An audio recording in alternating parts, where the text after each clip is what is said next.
brought to you by ZN, the OG digital agency in Brussels.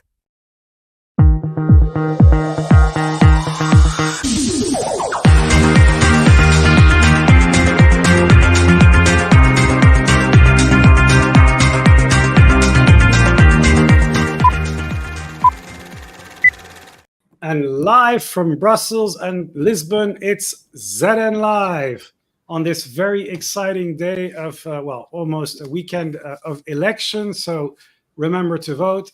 Today, my co-anchor is Irem, who is an expert at movie Oscars, as well as food critic and traveler extraordinaire. And she finds the time to do all that whilst running ZN and looking after some of our critical clients. And we have today, our special guest is Jacques Foul. Actually, you have to tell me if the pronunciation is correct.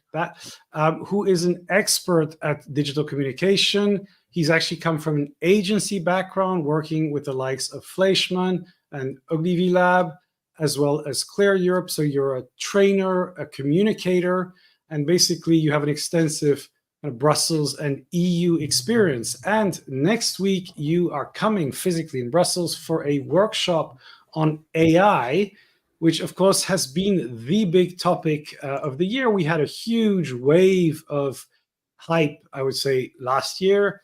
There's still a lot of questions, but I think now we're on the hard phase of implementation. So obviously, you're going to be talking to people about how to use AI in communication. So my first question is, how far do you think those tools have come since they were launched? And how easy is it to do the things that people want to do with them in your judgment? Well, first of all, thank you for having me. I think it's great to be on ZN Line finally. I think since ChatGPT was released in November 2022, I think a lot of people have been using it to save time, to test different things, to draft content. And I think we've seen these tools evolve in a good way. So we're getting better and better results as we move forward. I think there's still some issues sometimes. We still would like these systems to be more effective at doing what we want them to do. But I think if we apply good prompting techniques and we develop soft skills like empathy, critical thinking, these soft skills can really help us get better results using AI. And I'm following very closely what's happening in the field, and I'm really excited for what is about to come, because I feel like we're saving time, we're allowing people to focus on strategy, on creative thinking, on coming up with new creative ideas. So that's really exciting for the public affairs space in Brussels. Now, I use ChatGPT, Copilot, and also Gemini. I'm testing Gemini Pro for the moment. And one question I have for you is, how much do you think people are using AI as individual tools versus them using AI for the way the organization works, as a changing the way we do certain things? Are we still kind of very much at the individual stage, or are you seeing organizations starting to transform because of AI? And one example I just think about is translation for the institutions. I think it's at some point everything is going to change, but it's not changed yet at all. So what do you think about individual versus organization? I think it's still on a very individual level. Some organizations are not really open to even have the conversation about using AI as a company or organization for many reasons, for risks related to data privacy, for ethics. So are we using AI for good or anything like bias, right? So we've seen a lot of AI systems replicate some of the harmful stereotypes we see in our society. So a lot of organizations are a little bit scared, I would say, to start using AI just openly. So it's pretty much an individual level at the moment. But there are some organizations that are thinking about developing their own AIs, or to develop what we call usually local LLMs, so sort of closed AIs that these organizations can use just internally to sort of organize data, to develop content, or to run maybe automated tasks inside the organization. So I think we're still at the early stage, so it's just a very individual level at the moment. But I think more organizations, especially in the EU bubble, are starting to think about how to save time and resources with AI. And how do you think, Jacques, can advancements in AI should be or can be balanced with a need for ethical standards and data privacy? Because clearly that's where we see the resistance or resistance actually to using AI on a company level, but also even on a private and personal level. How do you think that's also moving with all the changes and the new features that we see on the AI side of things? I think this is a very good conversation to have at any level, so individual, company level. So I'm running workshops with Andras Bannett, who's really connected in the Brussels bubble. And when we're doing these workshops, the first thing we talk about is data privacy. And I think there are ways we can protect ourselves and protect our data. So not revealing any sensitive information to any AI tool we might be using, but at the same time, also looking into the settings of these AI tools and trying to tweak them or ask, for example, ChatGPT not to train based on our content.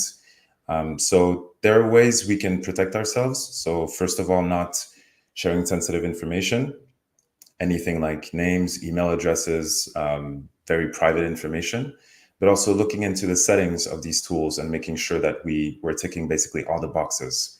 And so I'm running a few workshops next week and the next few weeks about AI. And this is the first thing I'm going to talk about is data privacy, because it's usually the first thing that people are afraid of or would like to tackle when they think about using AI. Yeah, it's interesting because, especially at the beginning, there was a lot of fear. One of them was about data privacy and how it's going to treat information and things like that. There was also hallucinations and problems with the quality of information. And then there was the whole, when is this thing going to take over the world and turn us into slaves and become our new overlord?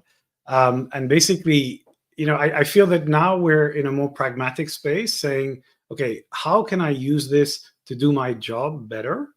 We're not really discussing the super intelligence, I feel that people are less worried about that. And I think that probably shows that the OpenAI strategy of bringing this out allowed us to say, well, maybe it's going to take longer before that happens. But in terms of practical application, for me, I find that some things are difficult to do when you feel that they should be simple. And some of the examples are inside the Microsoft environment. You have Copilot, which was hyped last week. Again, we're going to have laptops with a button that says Copilot, then they're going to be great. But in the meantime, when I want my PowerPoint to create a nice slideshow with a bunch of relevant things with a nice flow, or create a template, that seems to be incredibly difficult. When I go to Google and I check my Gmails and I say, find me an email with that, it doesn't seem to be able to find it. So I feel there's a disconnect between the things it can do and the things that it's doing today. So I'm wondering if you feel that is a disconnect, or it's maybe my prompting skills. And what are the things that you think it does really, really well? Where do you think people should focus with the tools right now? Well, first of all, I definitely share the same sentiment. It's really frustrating to read a lot about these tools on one end and see how far we can go with them, and then on the day-to-day realize that that's not feasible. So I definitely share the same frustration.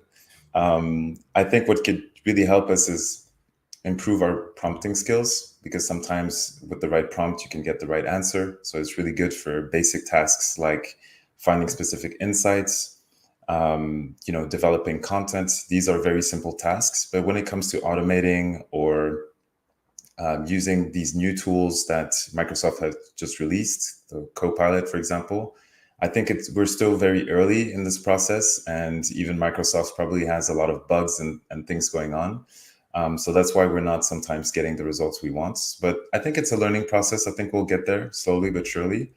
But at this time, all we can do is improve our prompting skills, try different tools, also testing other tools. There's so many tools being created every morning, every day. So better prompting skills, try different tools, and I think we have to be patient on this one.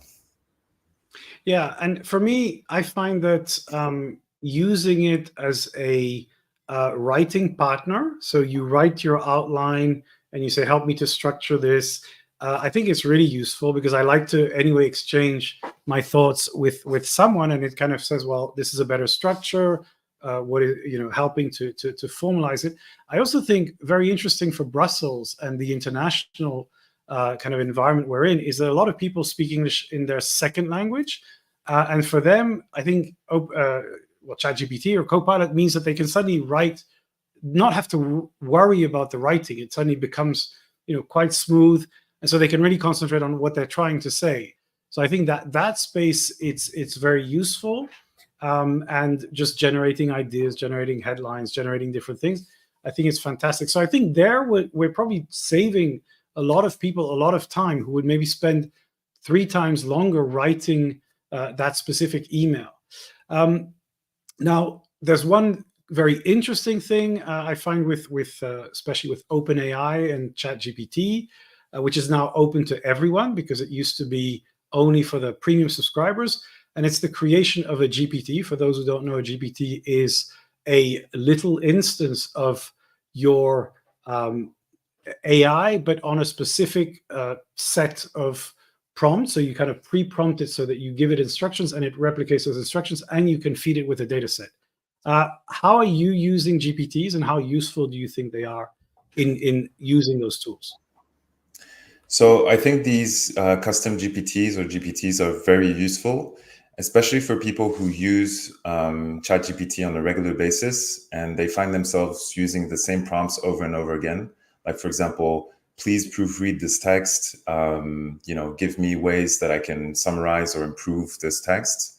If you're using this prompt every single day, then maybe it's time for you to create a GPT that would probably write like you do, understand your tone of voice, the language you use, maybe the industry jargon you don't want to use.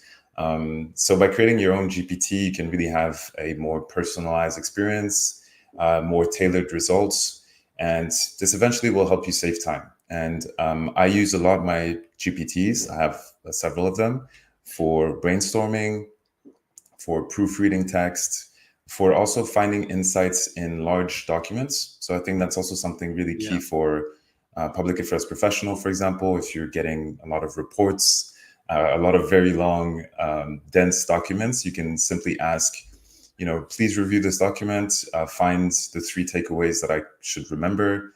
And if there's anything about data privacy, just let me know which page, right? So if you just put that prompt and upload your document, ideally a publicly available document, then you can really save time on a day-to-day basis. Yeah, I think time saving is actually one of the surprising, the direct benefits. Writing faster, better quality, better structure, going through long documents that you would probably read, but not maybe with a level of concentration that document requires, especially if it's an EU document and it goes on forever, and you need to dig out a few insights from it. So I agree. I think that's very interesting.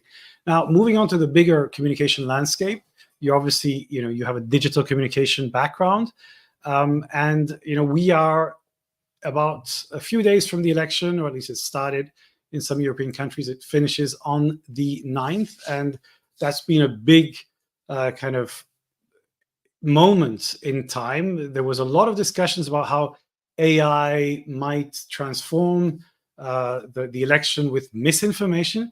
I feel that we haven't really seen that. Now, who knows? Maybe we'll find out after the result that it happened. I feel it was a bit of a hype, like a bit of a Y2K millennium thing where people get very excited and then not much happens. So do you think that the communication landscape has been transformed in this election cycle? Was AI a big part of it? And how do you see the landscape evolving now that when the election's over? I think AI has probably affected some communities in Europe. I think there's been some cases of deep fakes and misinformation, but I think it's a good thing that we haven't seen anything too big or major at the moment. The EU elections is usually a very good moment to see if there's a disconnect between European citizens and policymakers. And so it's really key for advocacy groups and people who have a more public-facing brand to see how we're connected to European citizens. So that's really key. But at the moment, I don't think we've seen big cases of AI, affecting, elections at the moment. So we'll see how this goes, and we'll see the results of the EU elections. It's very interesting to see what's going to happen. And I'm really curious to know how this is going to change moving forward, because as much as we use these AI tools, but are people going to be more sensitive to these things and more sensitive to the information they read to make sure that are people basically going to be more cautious with everything that is floating online, right? So this is going to be a really interesting conversation to have in the next 12 to 24 months. Yeah, absolutely. But I do believe that the idea that AI was going to transform the problem of misinformation hasn't really happened, because I think we expected misinformation. So it's not new in itself. And we haven't seen thousands of stories, driving the news cycle, a few deepfake stories, but the story was that they were found. So it's more, so I think that kind of cancels out the effect. Now, in terms of the landscape of the channels, there's a big discussion in the EU and in Brussels is where should you put your time and effort? Never-ending discussion. We're having it all the time. Now, so where do you personally spend most of your time, and where do you think your clients should? So in terms of what are your favorite channels, and where do you think your clients should be spending time? Sure. So my favorite channel is LinkedIn at the moment, because I think for people starting up their thought leadership, it's a really easy to use channel. It's professional. There's fewer trolling or less trolling. I just find myself very comfortable on the channel. But I do know that in Brussels, a lot of people use LinkedIn, also X, and to some extent Facebook and Instagram. So it's really interesting because you can use these different platforms for different purposes. So I think it really depends on my clients. Most of my clients are really active on LinkedIn. So not so much on the company page, but on their personal profiles, because usually that's what gets most engagement. But I also see the rise of all these other decentralized platforms like Mastodon, Blue Sky, and although there's micro communities in there and there's probably a lot of interesting conversations, I still think that when it comes to trends, news, I think X is still pretty strong in the space, especially given that the media is there, all the journalists are there, and so there's a lot of conversations happening there. So I think for some organizations, it's better maybe to have different platforms for different purposes. For me, I'm very focused on one platform because it really works well for me. So it really depends. It's a case-by-case question. Yeah, I agree. I find that you get quite good conversations on LinkedIn. I think there's a bit of a problem because it does attract people who like it, and then they tend to not be that open to other channels.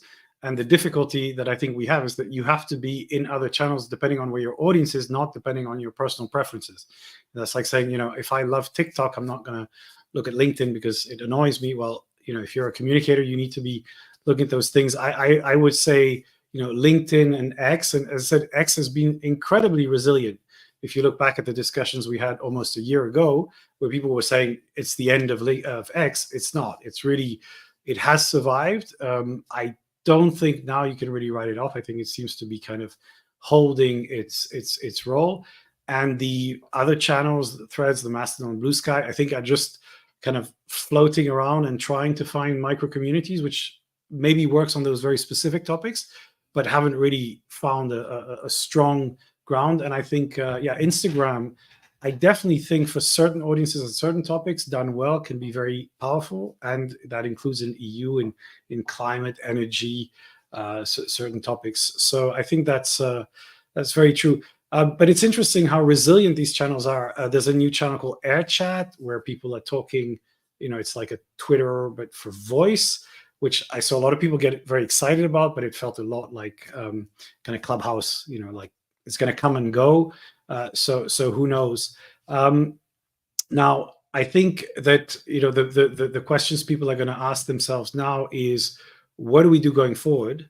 So how do we prioritize? And when they ask you that question, okay, for the next 6 months in the post-election world, where should we focus our efforts on social media? What is your answer? Well, again, I think it depends on your audience. If I had to answer something really bluntly, then it would be LinkedIn and X, as you said. But if you find your audience being more, I would say, younger people, then maybe Instagram would be better. Like if your audience is more public facing, or let's say if it's more European citizens who are relatively young, then maybe Instagram would be better. Maybe TikTok would be better. So it really depends on the audience. This conversation it's about strategy. It's about understanding where your audience gravitates and aligning that with what you're doing at the moment. I think a lot of organizations don't want to test a new platform because they see it as a way of wasting time. Oh, I wasted so much time building my audience here. Like, why would I change? But at the same time, there's a lot of things you can learn from testing a new platform. Right? So if you're testing TikTok, you might be learning more about video editing or some of the skills that can help you in other platforms later on, right? So I don't think it's a zero-sum game where I'm wasting so much time here and I'm not getting enough. You will always get from testing new ideas. So maybe something to keep in mind. Yeah, and we're focused as well on building emailing lists, newsletters. That's kind of back with a vengeance. And quite useful to reclaim control over your data, as well as even having a blog where you put the article so that you don't lose it and it doesn't live on LinkedIn. And then one day when you want to find that post you wrote 10 months ago, if you didn't feature it, you don't know where it is. So it's because I think LinkedIn is great for certain things. I find the structure not fantastic. In terms of going back, the hashtag, there's no findability of certain things. So you really need to go to the person, check their posts. So going backwards is I find challenging, but very interesting. When you meet people who say to you they want to start their career as young communicators, what is your advice to them? What do you think they should do to start and to be successful? Well, I can only think about my experience. And when I started, I had a bit of an issue with having a specific point of view on communications. I was often asked, what do you want to do? What do you want to specialize in? What are your favorite skills? What do you want your expertise to be? And I had no clue. So I was in an agency. I was doing so many different things. And I loved doing so many different things, right? So maybe for a young professional in communications, I would say be very sensitive to what you're seeing around you and pick the things you like to work on and dig a little bit deeper. So try to build an expertise in something, because communication is so broad. It could be SEO, data, maybe AI, things like that. The second thing I would say is that you have to start thinking strategically and not so much thinking that you're working in a silo. So I'm just going to write this post, or I'm just going to write this blog. But maybe think about what this blog means in a bigger sense, right? Maybe have a bigger perspective on what you're doing. Because when you think more strategically, then you come up with better ideas, you make better decisions, and people also value your advice more because you're thinking more strategically.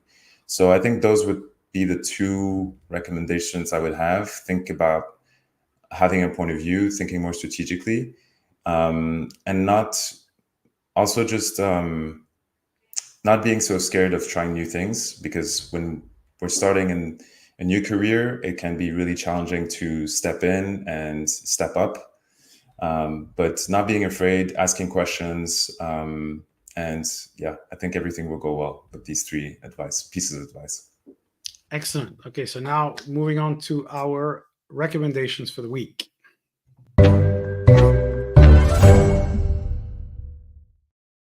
So what are your recommendations for our audience? So my recommendations are kind of old movies, not that old, but they start to be old now, related to AI. So Her with Joaquin Phoenix and Ex Machina. So those are the two movies I recommend.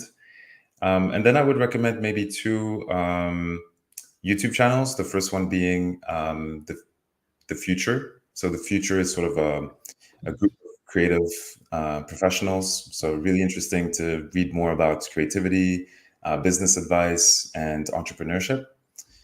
And maybe the last one is maybe TLDR News, which is something that I've been following a lot, and also Naval Ravikant on YouTube. So you can find all these recommendations somewhere. Excellent. And Naval Ravikant is the one who started AirChat, so it's his baby. So he's trying that new business model. So Iram, do you approve of his film choices, since you are our film Oscar critic? And what are your recommendations? I do approve of the film choices, and yeah, perfect examples of how AI is going to change everything. Indeed. My recommendation this week is a book, but by Matt Abrahams. It's called Think Faster and Talk Smarter. It's a practical guide to help individuals with their speaking skills, especially in impromptu situations where they are just put to speak. More of a practical guide, thinking quickly, communicating effectively in spontaneous setups. I think it's a quick and easy read. Personally, I didn't think it was especially groundbreaking for me, but I thought it could be very useful read for people that don't necessarily do well under pressure or have anxiety in public speaking, and especially those that are working in communications. They have to sharpen those skills, so it could be a good recommendation for those that need it. Thank you very much. My recommendations are actually, because it is the election weekend, is to vote. So just a public service announcement, please remember to vote. Also remember to register in the local election, especially in Belgium and in Brussels. You have until the 31st of July. And actually, surprisingly, that election matters a hell of a lot, because in Belgium, the local government is incredibly powerful because of the very complex government we had.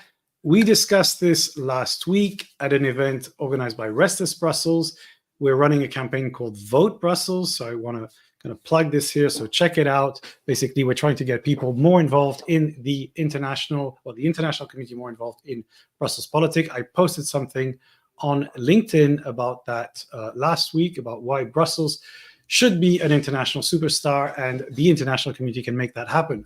So with that, that's all we got time for. Jacques, thank you so much for joining us and for your great insights. We will continue, of course, this conversation on LinkedIn, and have a great and sunny weekend. I believe Brussels will be sunny for the first time in a while. So enjoy. Bye, everyone. Thank you. Bye. Bye.